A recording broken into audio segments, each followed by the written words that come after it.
In this video, I'll show you how to convert an estimate into an invoice in QuickBooks Online using the new interface so you can bill customers faster while keeping your records consistent.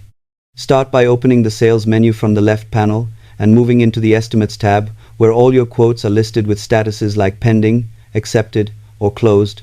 And although you can convert most estimates, working from an accepted one usually avoids confusion. Find the estimate you need, click the small drop-down arrow beside it, and choose Convert to Invoice, which automatically creates a draft invoice filled with the same customer details, items, quantities, and rates to reduce manual entry mistakes. Before sending, carefully review invoice dates, payment terms, taxes, and line descriptions to ensure everything matches the original agreement, because small mismatches can affect cash flow tracking and reports. Once verified, use Review and Send to finalize it professionally.